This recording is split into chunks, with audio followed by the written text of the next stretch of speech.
years ago when I was still fairly fresh out of seminary and had a lot of those theological thoughts running through my mind still. And before I went and forgot them, I put them down. And I wrote a series of lectures. There are, I think, 8 of them, I think. And the idea here was to help people to go a little bit deeper, well, than, quite frankly, the average Catholic in knowing their faith so that they can defend the faith. There are so many people who do not know their faith, and so when questioned, they kind of went, well, So that's why we're here, to go a little deeper. Now, the lectures are they're standalone. We're going to, each week will be a separate subject dealing with a tenet of the faith, what the faith teaches us. Now, I'm not going to get into anything particularly controversial here. It's basically just the ancient teachings of the church so we can understand it.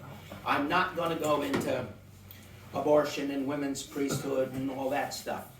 I'm not going to go there. If we want to talk about that some other time, we can, but that's not what we're doing here.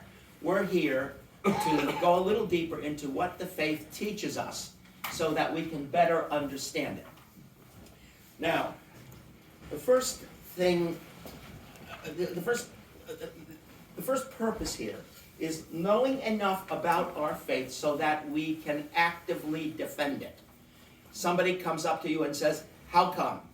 And so many of us, including myself at various times, go, "I'll look it up and get back to you." Well, I'm going to try to give you a little bit of ammunition. Let me start with this book here. This is a deadly weapon. This is called Reasoning from the Scriptures. Sounds innocuous enough. It is produced by the Watchtower Society of the Jehovah's Witnesses. And the whole purpose of this book is to defend the Jehovah Witness point of view. So it's a good place to start. I remember I have a friend who is a Jehovah Witness, and many of the Jehovah Witnesses are ex-Catholics. And they don't know their faith well enough to know the glories of the sacramentality of our faith and the deeper parts of the teaching. So when it comes time to convert, oh yeah, one religion's as good as another. So they find themselves over at the Kingdom Hall saying, "Hey, this is great, they feed me coffee and donuts and all that good stuff, and gee, I'm going to join them." Well, I remember Betsy, who was her name, trying really, really hard. I was a priest at the time, so she was trying really, really hard to convert me with all kinds of tracts that they memorized them. So you say this, they say that. You say this, they say that. That's all the stuff that you get when they show up at your door if you're goofy enough to let them in. Actually, I have found myself in dialogue with Jehovah's Witnesses, and what I have found is that they are well-intentioned, but the interpretation is dangerous. So, let me give you an example. The challenges that we have to our faith are all over the place. Now, I'm picking on the Jehovah's Witnesses today because, well, they're easy to pick on. But turn on the TV. What do you see? You see casual justifications of immorality. Stuff that, quite frankly, we used to, and still do, by the way, call mortal sins. And it's foisted upon the people like it was nothing. Like there was no morality whatsoever. You just gotta do what you gotta do. And if you can't defend that, we're all in trouble. So, this is a quote from page 38 of Reasoning with Scriptures, the Handbook for Evangelization, published by the Watchtower Society of the Jehovah's Witnesses. It's in a kind of a question and answer format, that book. The first question that I'm going to present is, what was the belief of Augustine, our diocesan patron, who was viewed as a saint by the Catholic Church? And this is what is said, to quote Augustine: "In this same period of my priesthood, I also wrote a book against a letter of Donatus." He was a heretic. In a passage of this book, I said about the Apostle Peter, on him as on a rock the church was built. But I know that very frequently at a later time, I so explained that what the Lord had said, to quote, "Thou art Peter, and upon this rock I will build my church, that it be understood as built upon him whom Peter confessed as saying, Thou art the Christ, the Son of the living God." And so Peter's called after this rock represented the person of the church. Hear that? The person of the church, which is built upon this rock, and has received the keys of the kingdom of heaven. For thou art Peter, and not thou art the rock, was said to him. But the rock was Christ, in confessing whom as also the church confesses, Simon is called Peter. Okay, you hear how that got twisted? Mm-hmm. Now, listen to this question. It's another question from the book. Did the other apostles view Peter as having primacy among them? They quote the Gospel of Luke, chapter 22, verses 24 through 26. A dispute arose between the apostles about which should be reckoned the greatest.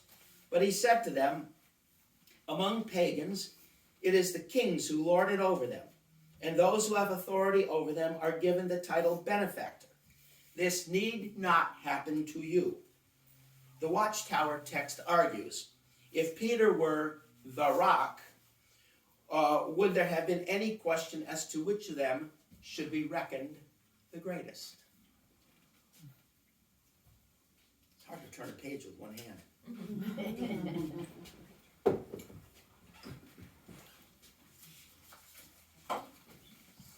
So, what would you answer a Jehovah's Witness saying at your door and was just told you that the papacy and apostolic succession is baloney? According to them, Augustine said so.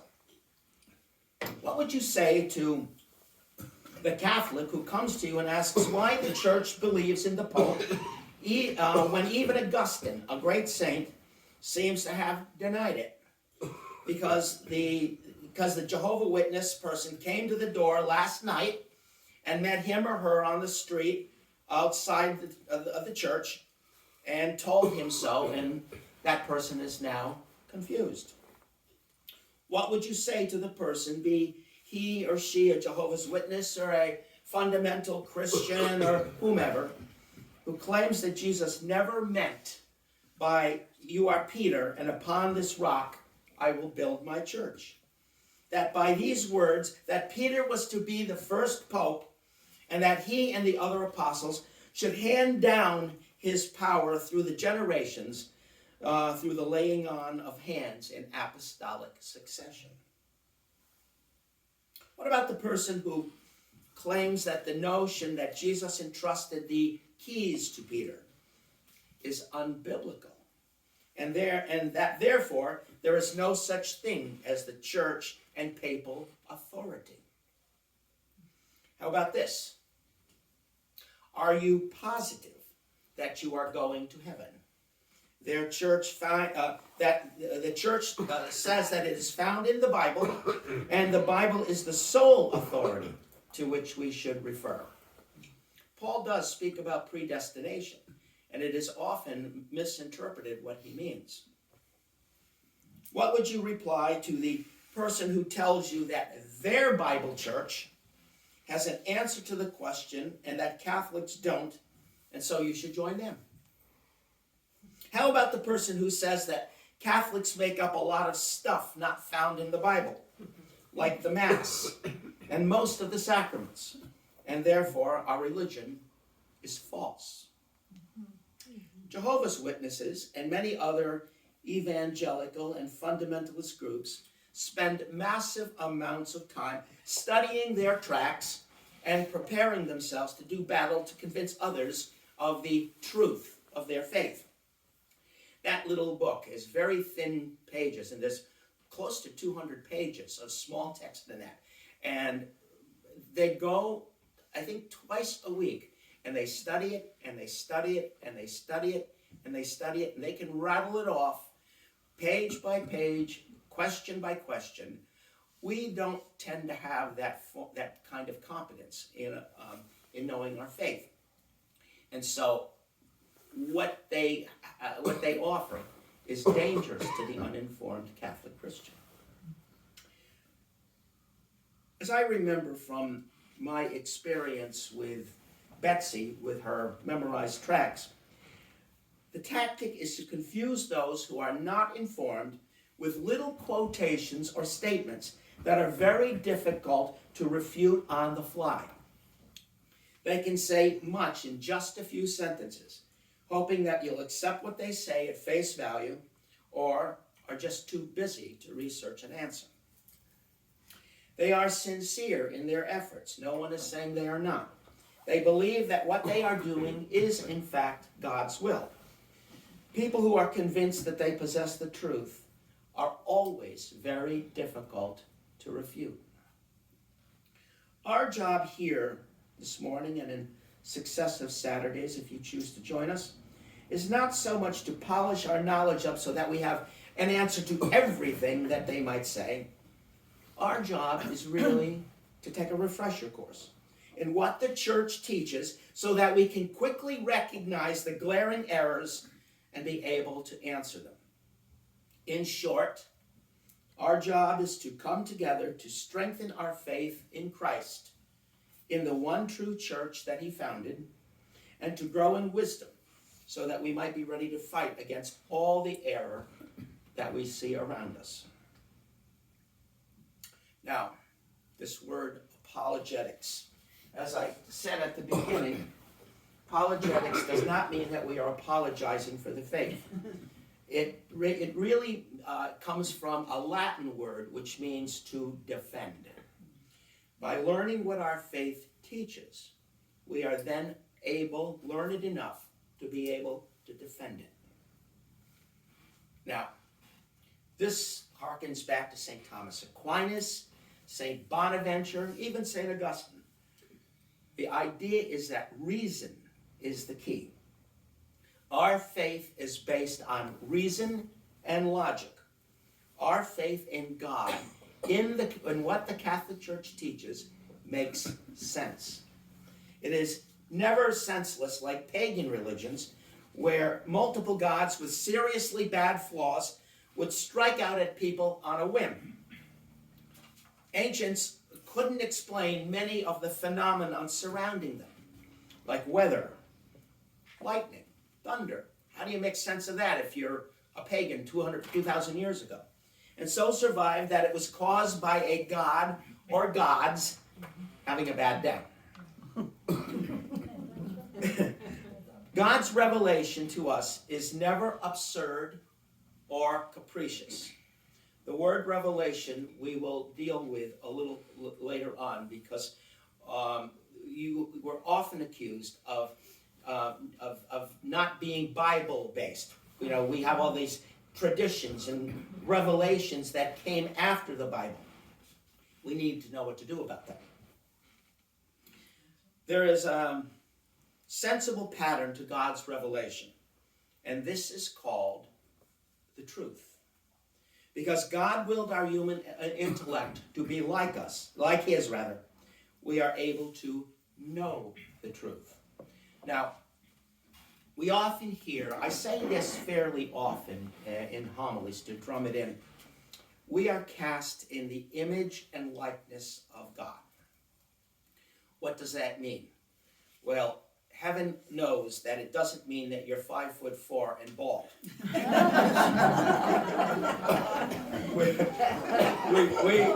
Heaven help us if I looked like God.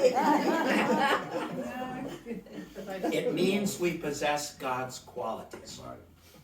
The qualities that make us most godlike is our free will. We can reason.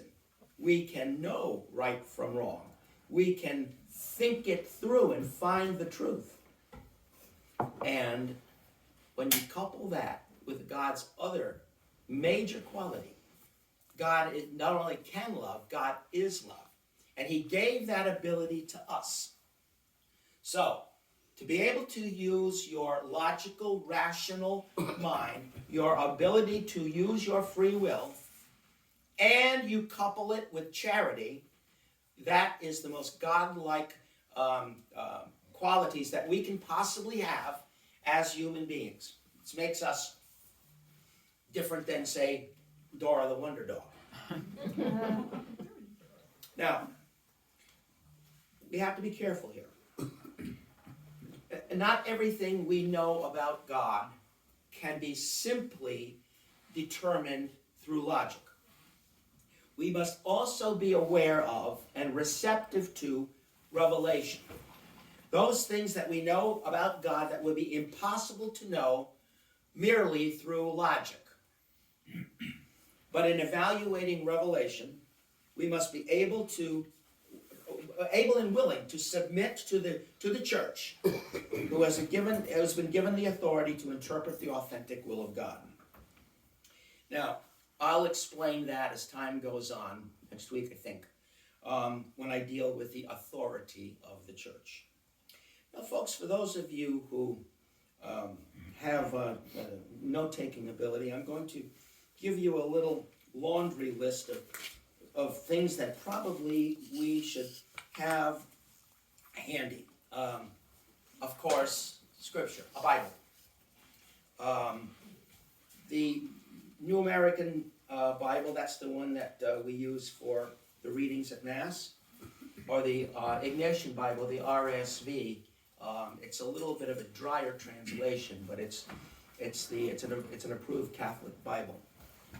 A full disclosure.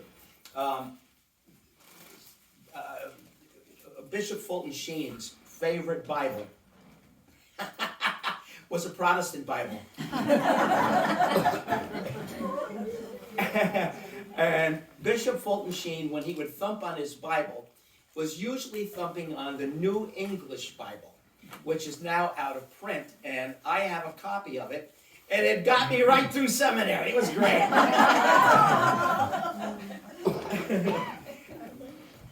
The thing about it is we get to another point. Most of these Protestant Bibles, King James Bibles and things like that, they have subtle bents to them that you kind of got to know your way through. They are not, I would never tell you, don't own a King James Bible. Sure, of course. Just know what you're reading if it differs with what the church teaches.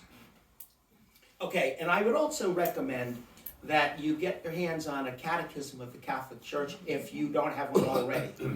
That was, it's been out for now, 20 years or something? Yep. And these days, I believe you can just get it online for nothing. Yes. I think you can. Yes. Yes, you can. Okay, and for those of you who brought note-taking stuff, great. For those of you who haven't, I might recommend it. And these days, I wrote this long before you could stick a cell phone in the air and record it. So I don't care, but if you want to take stuff home to remember, something to take down the notes. Now, the format is going to be that we will meet. I think we're going to have to meet in the cafe, don't you think? Yeah. So next week, for those of you who can make it. 2 more weeks. What's next week? The next meeting is going to be May 10th. March 11th. Thank God for her. I don't know. I'll show up. We'll come back. Hello out there in television land. Not next week. So without her, I would be completely, totally lost. So we're going to meet on Saturdays at 10 a.m. The next one that we meet, that one over there. I will present the first part as more of a lecture, and then questions, but more questions in a dialogue format. One of the things I was thinking about this morning, we don't talk to each other anymore, and when we disagree with each other, it seems that it almost automatically goes personal. You know, you're an idiot because you disagree with me. Well, that's how people end up in the streets getting dead. They solve their problems with violence. Well, if you know anything about the ancient philosophers, especially Socrates, Socrates was a kind of a hero of mine, even though I have a degree in philosophy, but most of what he said is long gone out of my head. I'd have to refresh myself. But I do remember something called, there's a few things that we remember about Socrates. He's the one who, it's the Socratic oath for the doctors, do no harm. Also, he believed in what's called the dialogical method. And I have great respect for the dialogical method. Pride oftentimes makes us think that we know everything about everything. I can remember when I was a kid, and my dad and I would be arguing over the Vietnam War or something.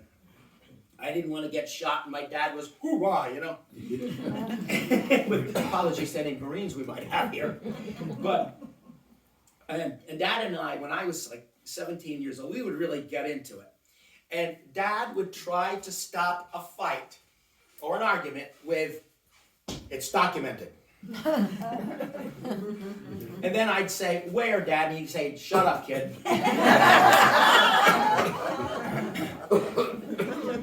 You got to be careful if you think you know everything, because pride will well up, and we will very vociferously defend our position, and we may be missing being able to grow. So Socrates believed that you might know a little bit, and you might know a little bit, and I might know a little bit, but none of us know everything. So for heaven's sakes, let's talk about it. That way, deliberation helps everyone to grow in knowledge. The junk gets sorted out, usually, if we're not yelling at each other, and we all grow in a little bit of knowledge, a little bit more knowledge, a little bit more. So we all come from different backgrounds. We all have different levels of education. We all have all kinds of stuff that we're bringing right now, this moment, into this room. So let's talk about it. Now, by the talking about it, when I'm finished and I shut up, you know, we can talk about it. Now, the subjects that we're going to cover. First, we will talk about the authority of the church. Why we can confidently rely on the church to speak in the name of Christ. Why we can be sure that the Catholic Church is, as the good old Baltimore Catechism said, the one true church instituted by Christ to give grace. How can we be sure of and prove the veracity of our faith as started by Christ himself? How we can disprove the authority of all the other churches and sects to speak in Christ's name. Can anybody venture a guess why? Now, I'm not saying that the Methodists have no touch on the truth, or the Presbyterians, or even the Jehovah's Witnesses. But why do they not have the fullness of faith? Michelle? Could it be that they don't have the full presence of the Eucharist? They don't have the full presence, which you're talking about the sacraments. Mm-hmm. That's true.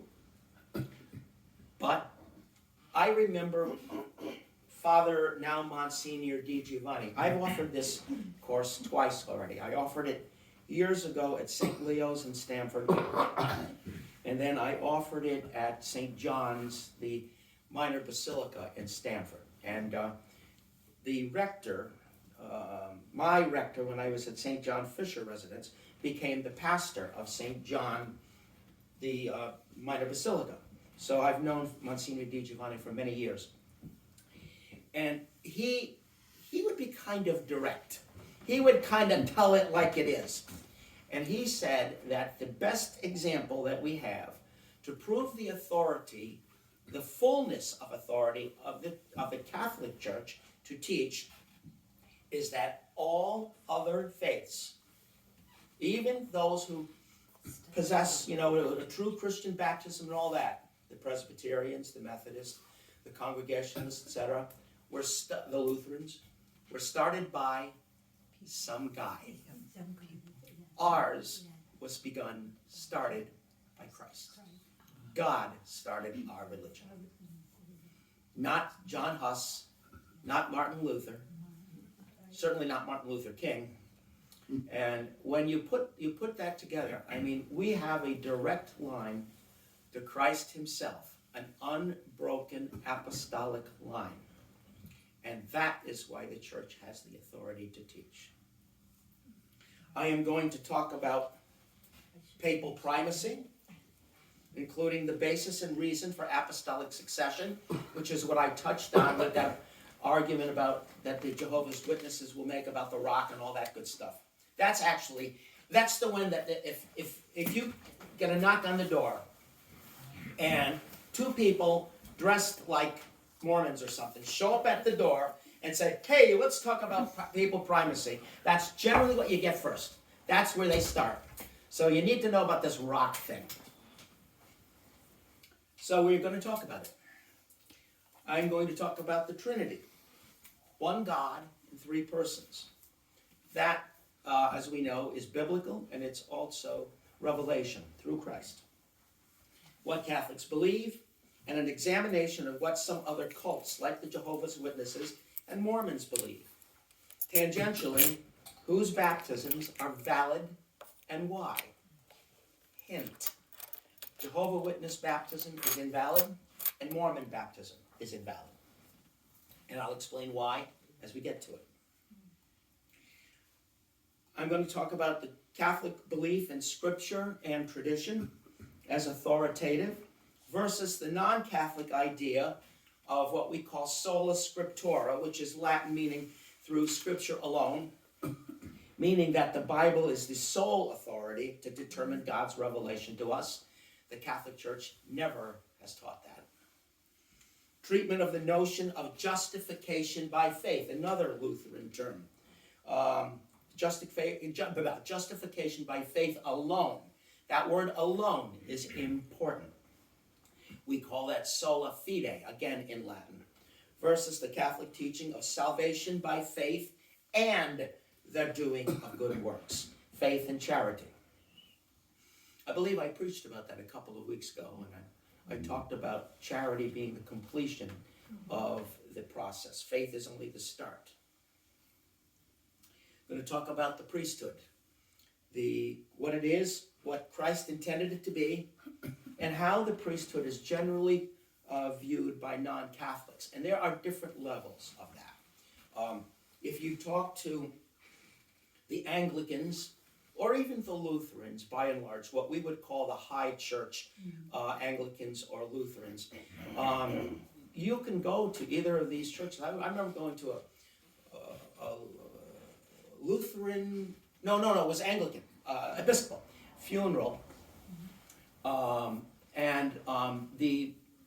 they call it Mass, and it's virtually indistinguishable. I mean, you could go in there, and Lord, you are holy indeed, the fount of all holiness, it's all there. But there's a difference, and we'll get into that. I'm going to talk about what we believe about Mary and the saints. Praying to the saints. Do Catholics worship Mary? You'll hear that a lot. Important, of course. Many Protestants believe we do. We have to know what to say. We're going to talk about purgatory and hell.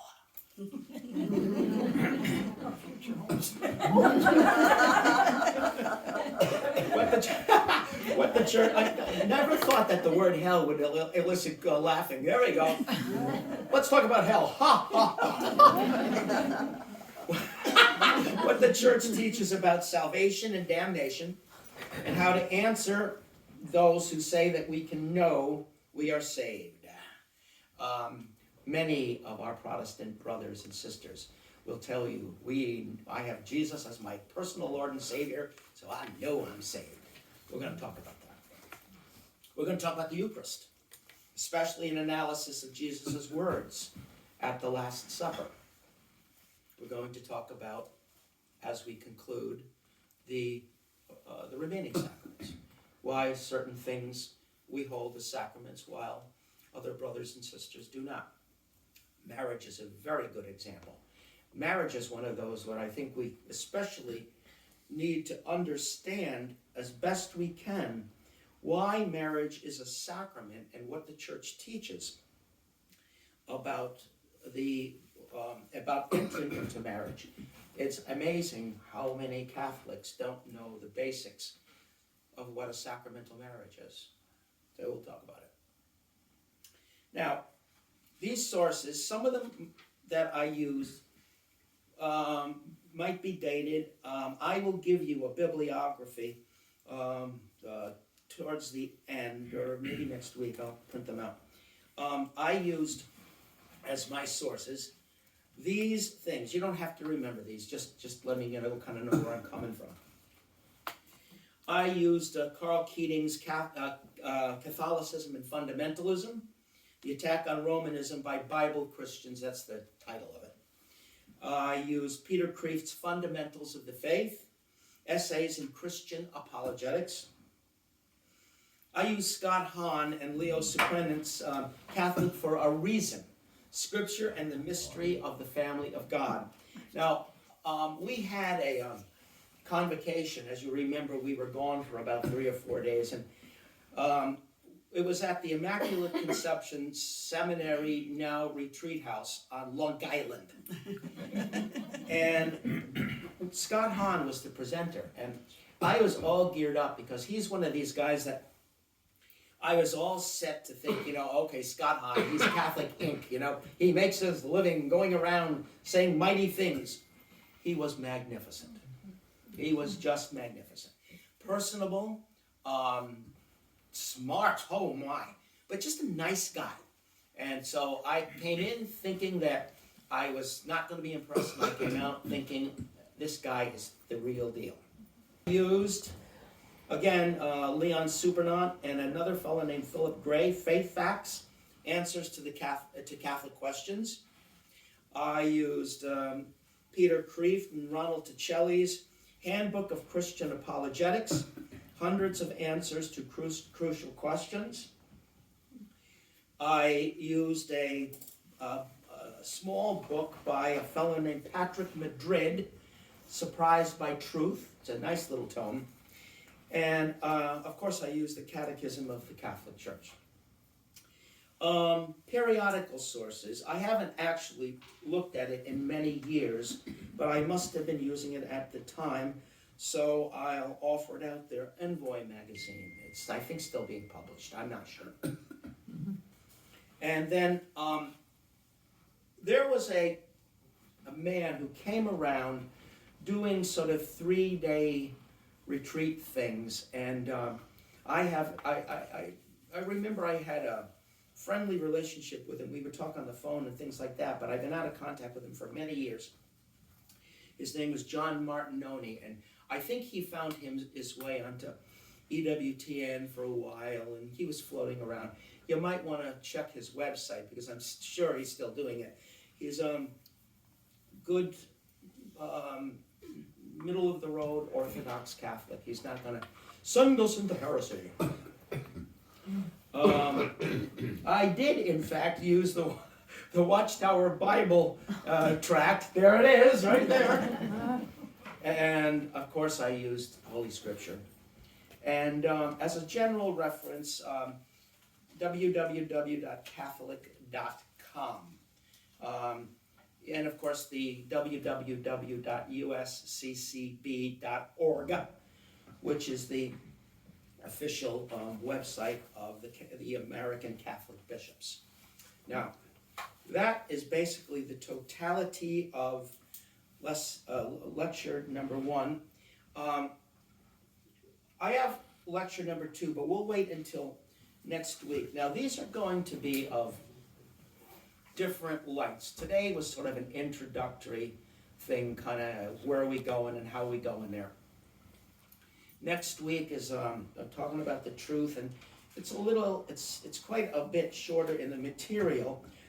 Excuse me. So that'll leave us either we can bunch up lecture 3, or we can use the extra time to talk. In other words, I'm going to let you guys drive it. You want more, we'll give you more. If you want to just talk, right? If you want to go home and have breakfast, we can do that too. So that is all I have for today. Do I have anybody with any questions that I can't answer? Scott Hahn was Jewish. Yeah, he was. I did not know that. Yeah. I knew that he was a Jewish. convert, but I didn't know he was Jewish. Actually, I think he was Methodist. He was a minister. He taught me in seminary. He was a Methodist. Christian minister. Yeah, I know that. Was he Jewish and then a Methodist? Yeah. Yeah. Jewish and Methodist, then Catholic. What was it? Presbyterian. Okay. Debbie's saying he's a Presbyterian. I knew he was one of those Yeah, Christian. some kind of process. I knew that. He said that. But I didn't know about anything before that. It looks like it was almost like a stepwise thing. Right. The Eucharist did it for him. Yes. Well, that was same as me. I was a pagan. You still are, aren't you? I resemble that remark. Only on the weekends. Father, I have a question. Yes, John. You were talking about, Jesus Christ instituted the Catholic Church and it's the true Church of Christ. When we went to Baltimore, I'm dating myself, I went to Sacred Heart School and the Baltimore Catechism, and we were actually taught that non-Catholics cannot be saved. Yeah. This is many years ago. I Yeah. know it's changed.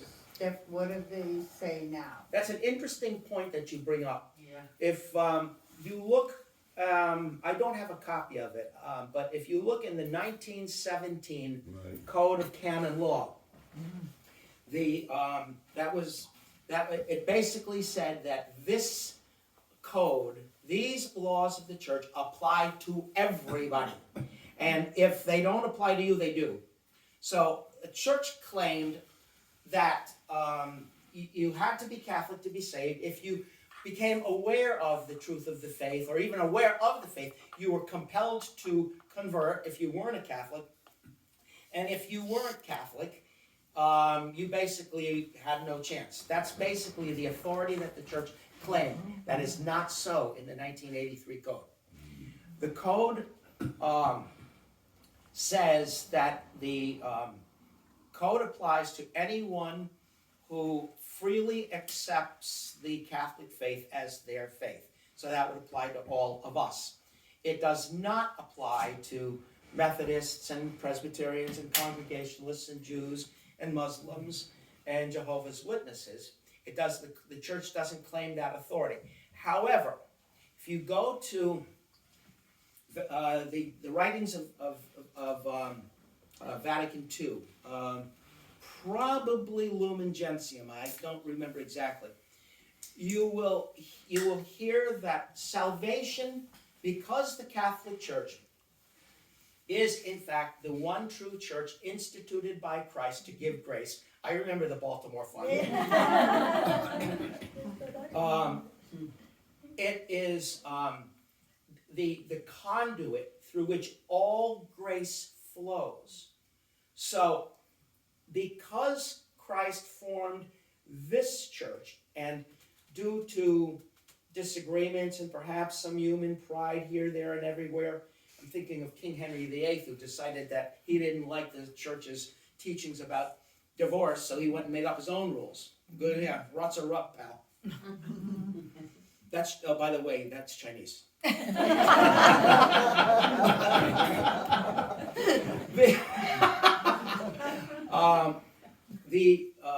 The church claims that all graces for salvation flow through the merits gained by Christ through the Catholic Church, but that if one is sincerely following one's birth faith, say, you're born and brought up a Methodist or a Congregationalist or whatever, and you sincerely believe that you can be saved through this faith, and that you will be saved, you can be. But the graces actually flow through the Catholic Church.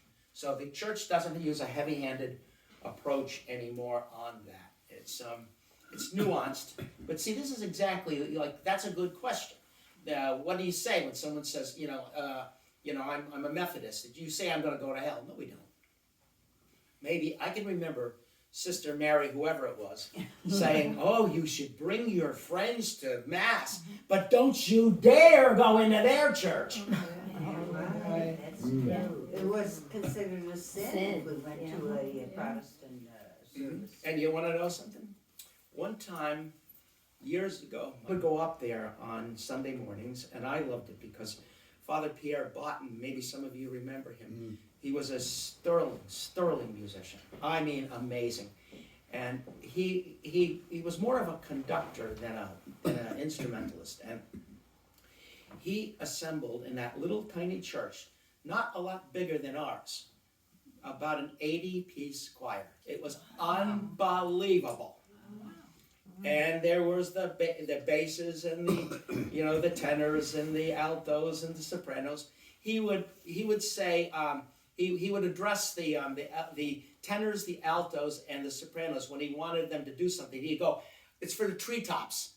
What? The three tops: alto, tenor, and soprano. The three tops. I can remember. There was a fellow named Percy Wood. You know Paul and Debbie who come here? Percy was her father. And sang in the choir at St. John's. And one Christmas, he said to me, "Would you like to come to my church for a Christmas service?" "I am in your church. We're at St. John's." He says, "Oh, no, I'm Presbyterian." "You're what?" Well, I know he converted to Catholicism towards the end of his life, but I said, "Oh, okay." So Norotan Presbyterian is directly across the street. It's St. John's is on one side of the post road, and Norotan Presbyterian is on the other side. One of those real New England-y, white steepled, Protestant-looking churches. Beautiful place. And went in for the Christmas service. It was like a 10 o'clock or 11 o'clock service, and the place was all dolled up with wreaths and red ribbons and candles. It was really beautiful. And the pastors were a husband and wife team. It was a co-pastors. She was a pastor and he was a pastor. And she preached the Christmas Eve homily. And it was the single best homily I have ever heard in my life. I still, once in a while, quote ideas from it. So if you hear anything about the little baby Jesus looking up at the stars in the sky and being reminded of the little babies in our lives, I stole it from her. So anyway, does anyone have anything else? I've mesmerized you. I just want to ask you, what year did you say that it was changed? Oh, I mentioned the 1983 Code of Canon Law. And I do have a copy of that in my possession. There's some, I think it's just shy or just around 1,800 canons. It's called canon law with one N, not canon as in bang bang, it's canon as in C-A-N-O-N, because each of the stanzas, it's like a little phrase. And you know Pachelbel's canon, how it keeps on going over and over around? Yes. Well, it basically means phrase repeated, phrase repeated, phrase repeated. So that's what it means. They're not the same phrase, but they're in this repeated form. Everything is set up according to. It's almost like they put it in a spreadsheet, you know. One and then the next and the next. But you can get the Code of Canon Law for free on the internet. I would warn you, the plot is lousy. We studied it extensively over a couple of years because some of the things are nuanced. A good example. You know what the church is, I mean, not really the church, the parish actually, or the chancery, or a cathedral. You know what it's actually called in canon law? It's called a juridical person. It has the same rights as a human being. In other words, you can sue a juridical person for libel, Oh. that kind of thing. Or, you see that in torts all the time where people sue each other because they think they've been wrong. By the way, the other day I had my car repaired. Somebody crunched my car at Carolucci's parking lot, and I picked up my car and they said, "Hey, my car is pretty." And I looked at it and I went, "Where's my GPS?" They stole my GPS!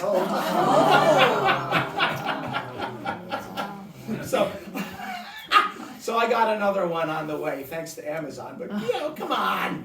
It says F.R. Norm on the back, Father Norm, and they went and stole anyway, All right, my friends, that's it for today. If you have any questions that come to mind, write them down. If you have any questions that we want to do a prelude for next week or 2 weeks, we can do that. And if not, Yeah, just one quick question. Do you suggest that we bring our catechism and Bible? it's not necessary. When I give you references Okay. to the catechism, and they'll be here, there, and everywhere, I wouldn't lug all that stuff. And if anybody, I've got one in there, so we can even, pass it around if we want. But no, I don't think it's necessary, because Okay, good. I'll do a lot of quoting here. Okay. Now, it's in 2 weeks, right? All right. 2 weeks. March Do- 11th. That's when we change the timing. What? We change the timing. That's when you change the time, Change not 12. It's 12, I think. The 12th, you change the time, yeah. Let me see, that's spring ahead, right? Yeah. Yeah. Losing our hours. Yeah, but not till, I can't sleep anyway, I have insomnia, so I don't care. You're supposed to change it Sunday to right. Anybody else? Father, at some point, can you just kind of touch, and I know this does touch on controversial issues, but weddings. Yeah. The way the culture is now. Yeah. What Catholics can attend, what Catholics shouldn't attend, and can you be black and white, Yeah. please? That's a good point.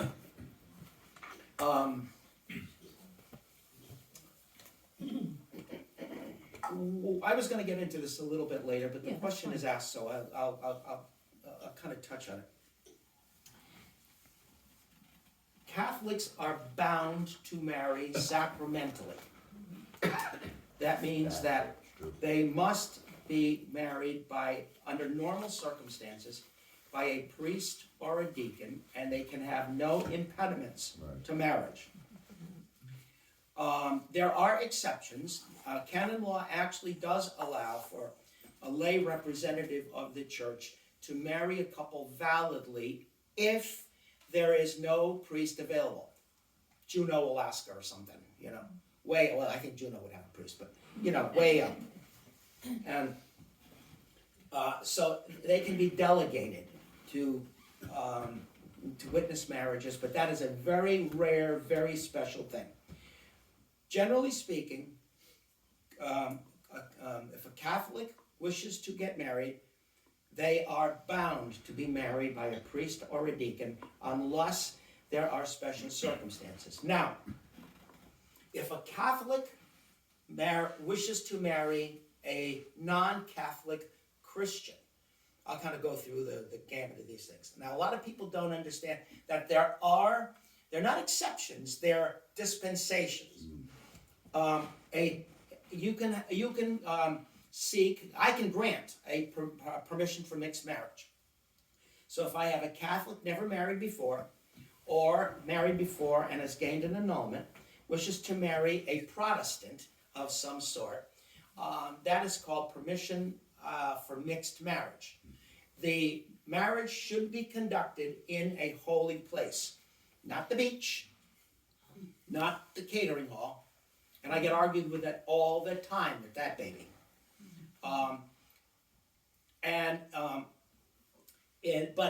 But it can be celebrated in the Protestant church with dispensation. The church does call it a holy place because it is a place dedicated to the worship of God. But you need something called dispensation from place. Okay?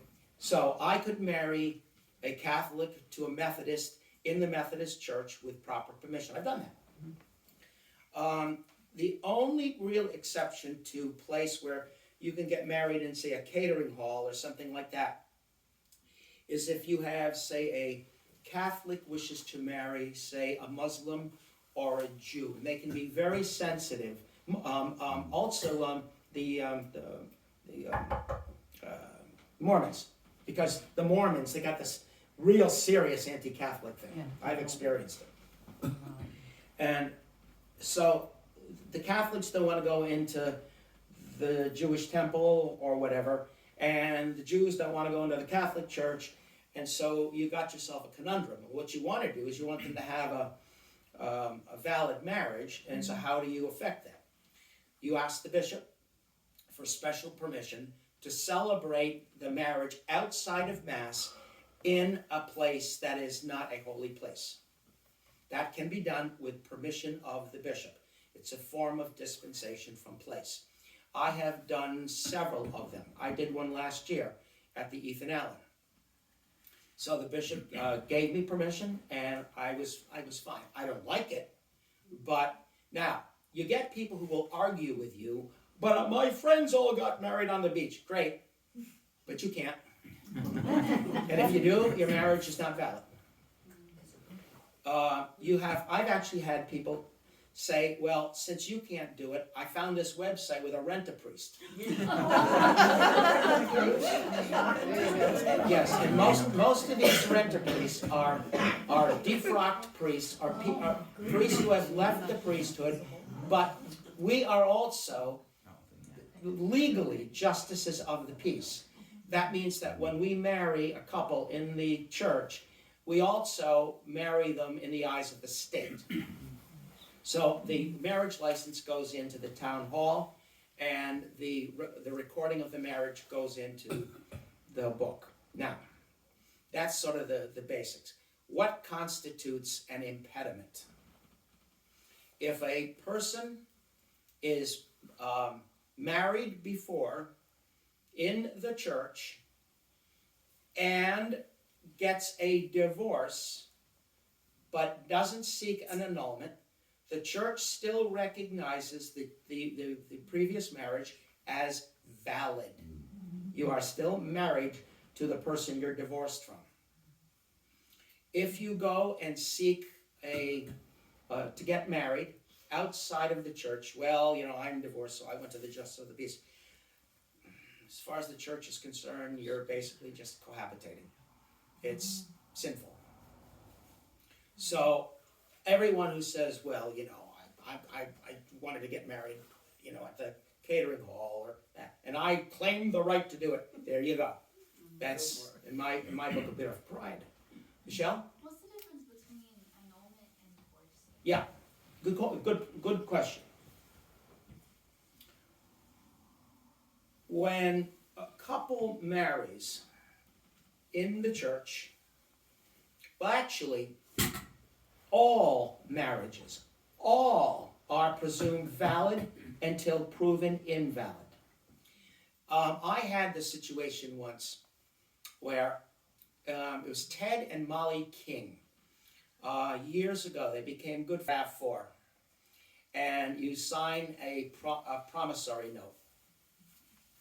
And you get the car, and you make a promise to pay the Toyota people once a month until you own the car outright. That's a contract. If one side breaks it, the legal document is null and void.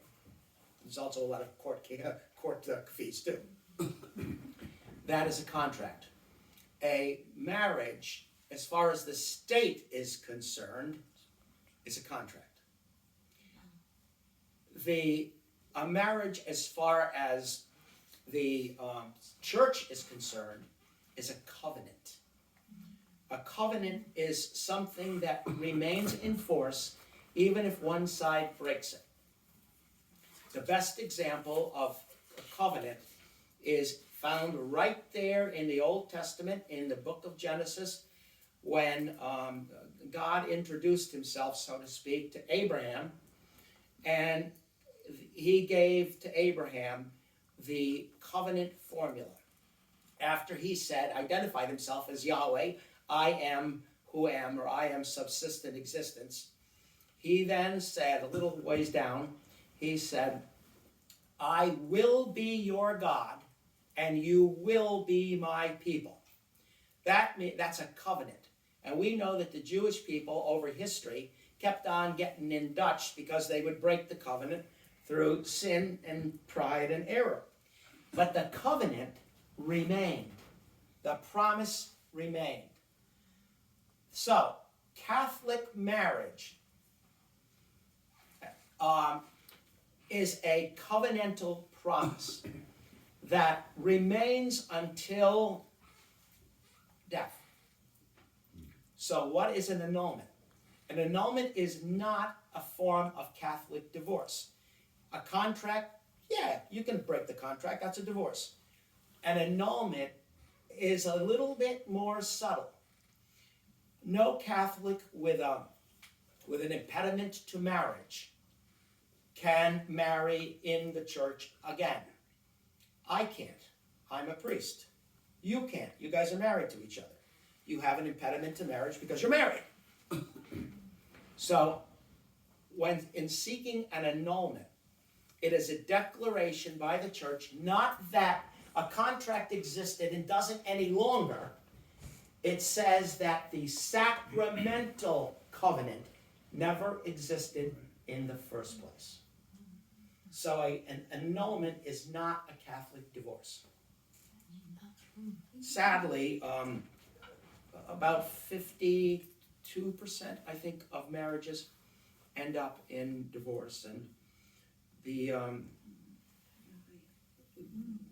tribunal is just swamped, flooded right now. It was about an 18-month to 24-month wait. Now it's down to about 12 months because there are some rules have been relaxed. The bishop himself can now grant the annulment. It's kind of like I'm not going to say a quick and dirty annulment, but if all the facts are there and don't have to be sought out, you don't have to do an investigation. So there are these things. So The other thing is, as lay Catholics, the marriages that you can attend and cannot. I recall that I'm when sorry for that. my parents, when we first moved to this country, my cousin was getting married in Canada. And she invited us to the wedding, and my parents told us that we were not going. And the reason was she was getting married outside of the church, and she is Catholic, and the person she was marrying was an atheist. So mom and dad didn't go to the wedding. I wouldn't have gone. Okay. So is it a rule, a hard and fast rule, or and plus the fact that nowadays with all this homosexual marriage and all this kind of stuff, Yeah. we can't attend, correct? I would say no. Okay. And I'm giving you my opinion, but I think it's based on solid teaching of the church. If we believe that a Catholic needs to marry sacramentally, and he or she chooses not to of their own free will, then they are clearly making a statement, a public statement, that they are violating Catholic teaching for marriage. I have been in those situations where I was invited to a wedding, and I knew that the parties were Catholic, and I knew that they weren't going to be married by a priest, so I wouldn't go. It happened in my own family. That's with this confusion nowadays, and the family, I mean, my family alone, with so many siblings and cousins and so on. There's always the issue, well, you can go and you can't go and you can go. And if I say something and I say, no, I can't go because, Well, then I get this, blah, blah, blah, blah. yeah, but, I know, and that's because, pride gets in the way. People start getting, getting hurt or insulted, when if they really knew what we taught, they at least should understand. And it's not intended to, non-attendance and something like that is not intended to be insulting. Right. It's intended to be true to our faith. this is very much the same reason why Catholics are forbidden to receive the Eucharist in a non-Catholic church. You know, because we'll get into that when we get into the validity of the priesthood. But there's a famous story about that. You know, you have to have valid orders to be able to validly consecrate. And that means that the priest has got to be there's got to be apostolic succession. Technically, my priesthood could be traced all the way back to one of the apostles. I don't know if anybody's ever tried to do that, but it's done through the laying on hands through the centuries.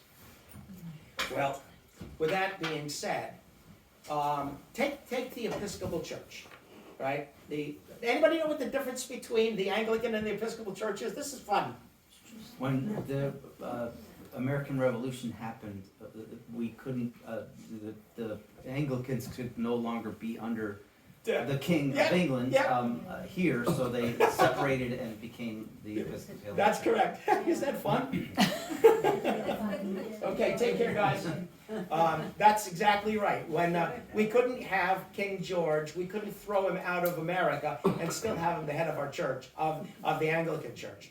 And so John Hancock was an Anglican, I think, and so was John Adams. Jefferson was a nothing. He was sort of a deist, a kind of weird thing. So yeah, I would say no, and it's very, very delicate. Now, in 2 weeks, ladies and gentlemen, we will meet in the cafe, okay? And come with your questions. That's fun. I like fielding questions. And if I don't know the answer, I'll make it up. No, I won't. Let me have to answer a question that you gave to Father this way. I did a lot of weddings, and I'm an advocate for the tribunal office. And I went to go to a wedding, Methodist church. So I happened to have dinner that night with the bishop. I said, "Can I go there?" He said, "By you going there, you're accepting that marriage, and you shouldn't be doing it." That's right. And that's why we can't receive. But if it was two Methodists getting married and they were Doesn't friends, make you any can go. difference. Oh, you still can't go. That's what he told me. He says, he told me. Whoa. If it's two Methodists getting married in a Methodist church Right. by a Methodist minister, Right. that's okay. He told me no. Well, He said, That's what I've you're been told. accepting the fact, even though it's a Methodist, even though it's in that church, you're accepting the valid. Oh, I don't know. I'd want to talk to him about that. Yeah. Because that sounds to me like a valid marriage. Well, it is. It is. Yeah. You know? Can I ask you a question? If someone who was never married before marries a divorced person, can that Catholic still receive communion or no? Because it's not a, okay. No, because the marriage is not recognized. So a lot of people are really, I'm going to use the word gently, ignorant of the faith, and I don't mean that in a pejorative sense. They just don't know. Well, there's a lot you're not taught, and as you get older, there's so much that you learned when you were younger that doesn't pertain to now this age, I should say. But And, morals you know, don't. it's- The truth doesn't change. No, but it's not always taught either. Well, that's it, you know. And poor Debbie and now Rosa, you know. Let's see, we got catechists here. There's one. There's one. There's one. You know, you guys are going probably out of your minds because you're trying to put some of the basic truths into their tiny little heads, and you know darn well it's not going to stick for long. And so we become adults. It was not a Catholic. Maybe the only kind of teaching we have is what we get in the homilies. And if we're half listening to the homilies, then, so that's when you get, oh yeah, it's okay to go to communion in a Protestant church, and oh yeah, it's okay to marry a divorced person. You know, you get all that stuff, and it's all wrong. And that's why I really firmly believe that this is very important, because without knowing these little nuances, we're not going to be able to defend the faith. I'm picking on the Jehovah's Witnesses, but what about all the other Catholics? Like, you know, you were saying, son, you know, about somebody that you know probably, Yeah. who's married outside the church and wants to go to communion, you know? We should know what to be able to say. Now, they're gonna wanna smack us over the head when we tell them, but it's the truth, and we have to be able to defend the faith. Okay, but what happens if the priest gives that person communion? He's wrong. But he won't, what if he doesn't He know? doesn't know. Well, that's okay. Yeah. What I mean by that, I mean that the priest doesn't incur a sin. The person attempting to receive, knowing that he or she is married to a divorced person, is committing a sin. If the person doesn't know though, I mean, there are so many issues nowadays where people really Yeah, don't know, and yeah. the conditions for a sin are three different Yeah, things. that is commended to the mercy of God, you know. But when one knows, one must change. One must convert their ways. Makes sense. Yeah. Well, the saddest thing of being a catechist is that a lot of students that I've taught, once they are confirmed, they think that's Yeah, it's it. graduation. They graduated and they don't come to mass, they don't That's continue with the I know, faith. I know. Yeah. And unfortunately, that oftentimes is reinforced by the parents who themselves don't go to mass. Yeah, You know, and there's so many people today. I mean, for me, my mind boggles with that one. I can understand some of the nuances. Is it okay to marry a divorced person and go to communion? No, but most people don't really know that, you know? They should, but they don't. I can understand, that's why we're talking. But really basic stuff, you know, like going to church on Sunday. I didn't know you had to go to church on Sunday. I've had people tell me that confession doesn't exist in the church anymore, that they obsoleted it with Vatican II.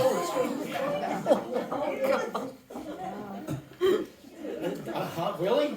I'd love to get more people on Ash Wednesday than you want on every Sunday. Oh yeah, that's the A and P people, the ashes and pods. Father, there was someone that went to Immaculate, graduated from Immaculate, and when she was there, they told her that all you have to do is talk to Jesus and talk to God, and you don't need to go to confession anymore. Great.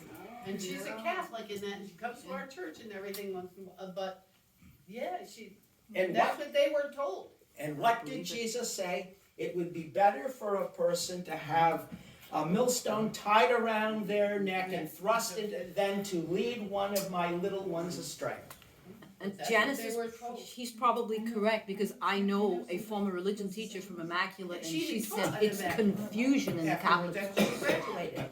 She even taught at Immaculate after she graduated. I can tell you that I taught for 1 year. It was awful. I think that was. During the year of Columbine. It was 1998, I think, or 99, something like that. It was losing all 98, I that think. time. And the kids were nuts, you know, because they were afraid that they were going to get bombed to themselves, and they were unteachable. But I do remember the teachers. That's one of the reasons why I couldn't stand any more than 1 year. They were so liberal.